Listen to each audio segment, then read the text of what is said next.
Video বা যে কোনো পোস্ট আপনি যদি ফেসবুক কিংবা ইউটিউবে অথবা টিকটকে যেখানেই বলেন যদি ভাইরাল করতে চান, আমার কাছে ভাই নিনজা কিছু টেকনিক আছে। ধরেন আপনি ইচ্ছাকৃতভাবে একটা পোস্ট লিখছেন, ইচ্ছাকৃতভাবে ওই পোস্টে আপনি কিছু বানান হালকা ভুল করে দিবেন, দেখবেন লাজিম আপনার ওই পোস্ট ভাইরাল। কমেন্টে আপনারা খালি বানান শুদ্ধ করার কথা বলবো, আপনারা অশিক্ষিত মূর্খ গাইয়া এই সেই খ্যাত অনেক কিছু বলবো, এভাবে অনেক কমেন্ট আসবো, আপনাকে অনেক ধরনের পরামর্শ অনেকে দিব এটা শুদ্ধ করার লাগে। হ্যাঁ, আর এই যত কমেন্ট পড়বো ততই এই পোস্ট ভাইরাল, মানে এটা রিচ এঙ্গেজমেন্ট বেড়ে যাবে, এটা ভাইরাল হয়ে যাবে। এবার আসেন, ধরেন সামথিং এই জিনিসটা, এটা একটা লিপ জেল।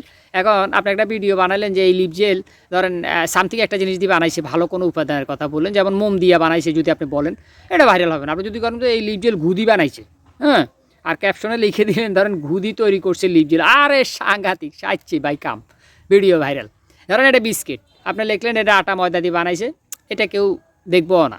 কিন্তু আপনি যদি বলেন এটা গুদি বানাইছে, ক্যাপশনে লিখে দিয়েছেন, কাম সাইচ্ছে, ওই ভিডিও প্রচুর রিচ করবো, প্রচুর ভাইরাল। আজকাল পাবলিক আসলে ভালো দিকটা খোঁজে কম।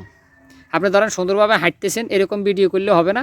আপনি ধরেন পাশার কি আর উপরের দিকে দিয়া যদি হাঁটেন, ধরেন এইভাবে হলে আপনার সোজা, এটা যদি আপনি পাশা উপরের দিকে দিলেন দিয়ে হাঁটতেছেন, তাহলে কী হবো, ওই ভিডিও ভাইরাল হবে। মানে পাবলিক উল্টা জিনিস বেশি দেখে, এটাই বেসিক।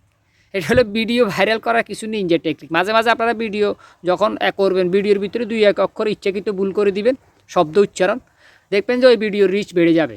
পাবলিক আপনারা গালিগালা শুরু করবো কমেন্টে, এই বেড়া তুই তো বেড়া অশিক্ষিত, বেড়া কী এর ইউটিউবার, কিসের বেড়া তুই কন্টেন্ট ক্রিয়েটার, বেড়া তুই তো হড়ালে আয় জানোস না, তুই তো তারপরে দিয়ে যাই ঠিকমতো শব্দই বানান করতে পারস না।